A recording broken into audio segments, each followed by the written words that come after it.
بسم اللہ الرحمن الرحیم۔ السلام علیکم ورحمۃ اللہ وبرکاتہ۔ آج کل کوئی گھر ایسا نہیں جہاں ساس بہو کا جھگڑا نہ ہوتا ہو، کہیں کم تو کہیں زیادہ، کہیں لاٹھم لاٹھی تو کہیں تو میں اور کہیں سرد جنگ تو کہیں چھو منتر کا چکر، لیکن کوئی ساس ماں بننے تیار نہیں اور نہ کوئی بہو بیٹی۔ ایک ایسی ہی ساس بہو کا قصہ ہے، دونوں میں چھوٹی چھوٹی باتوں پر تو میں ہوا کرتی تھی اور محلے والوں کے لیے فری انٹرٹینمنٹ ہوتا تھا۔ ایک بار بہو تنگ آ کر کسی سہیلی کے مشورے پر پیر بابا کے پاس ساسو ماں کا منہ چھو منتر کے ذریعے بند کرانے پہنچی۔ پیر بابا نے گھسی پیٹی ساس بہو کی کہانی کو سنا اور چند پلیتے دے کر کہا، جب تمہاری ساس تم پر غصہ کرنے لگے تو تم فوراً ایک پلیتا داڑھ کے نیچے دبا لینا، تمہاری ساس کا غصہ ایسا ٹھنڈا ہوگا جیسے کسی نے آگ پر پانی ڈال دیا ہو، مگر یاد رہے داڑھ ہلنا نہیں، پلیتا سرکنا نہیں، ورنہ اثر ختم۔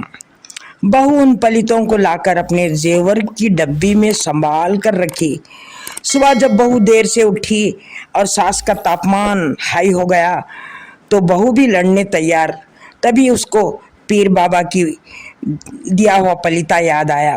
فوراً کمرے میں آ کر ڈبی میں سے پلیتا نکال کر داڑھ کے نیچے دبا کر کچن میں آ گئی۔ ساس چیخ چیخ کر اس پر غصہ کر رہی تھی، اس کا دل چاہ رہا تھا وہ بھی کمر کس کر اینٹ کا جواب پتھر سے دے۔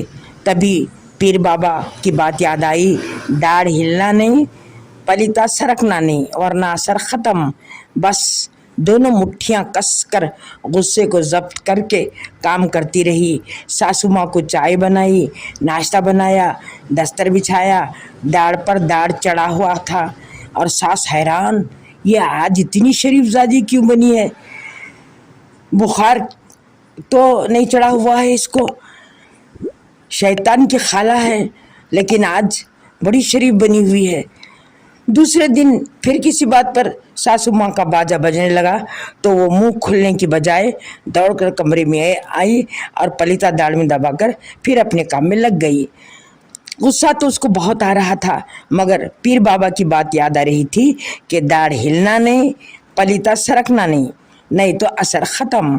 اس بار بھی اس کی خاموشی پر ساس کا غصہ جلد ٹھنڈا ہو گیا۔ تقریباً پورے پلیتے ختم پر تھے اور حالات ایسے ہو گئے کہ ساسو ماں اس کے کاموں میں ہاتھ بٹانے لگی تھی۔ محلے والیوں ان کے سامنے یعنی دوسری ساسوں کے سامنے بہو کی تعریف کرنے لگی۔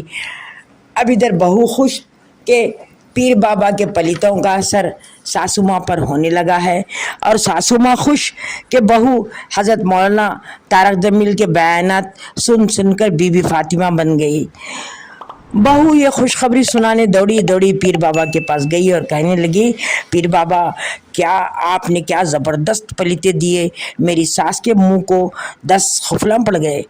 پیر بابا مسکرا کر بولے، بیٹی یہ میرے پلیتوں کا کمال نہیں بلکہ تمہارے چپ رہنے کا کمال ہے۔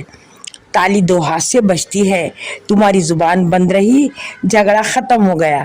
اسی لیے سامنے والا اگر غصے میں گالی بھی دے تو سہ جاؤ، پی جاؤ، درگزر کر دو، زبان پر تالا ڈال لو، جھگڑا ختم۔ آج کل جو طلاقیں خلا ہو رہے ہیں وہ اسی زبانوں کے چلنے کا نتیجہ ہے۔ اسی کی وجہ سے خودکشیاں، مار دھاڑ، قتل خون ہو رہے ہیں۔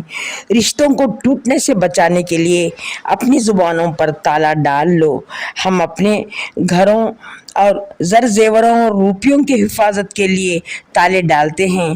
یہ مال اگر لٹ بھی جائے تو دوبارہ مل سکتا ہے، لیکن رشتے اگر ٹوٹ جائیں تو جڑ نہیں سکتے۔ میاں بیوی بچھڑ جائیں تو ایک پورا خاندان تباہ ہو جاتا ہے اور بچے بے گھر ہو جاتے ہیں۔ اس تباہی سے بچنے کے لیے اپنے ہونٹوں کو سی لو، ضبط کر لو، غصے کو پی لو، کیونکہ پہلوان وہ نہیں جو دوسرے کو پچھاڑ دے، بلکہ پہلوان وہ ہے جو غصے کے گھوٹ کو پی جائے۔ اللہ ہم سب کو توفیق عطا کرے کہ ہم اپنی زبانوں کو بند رکھیں اور ضبط کرنے والے بنیں.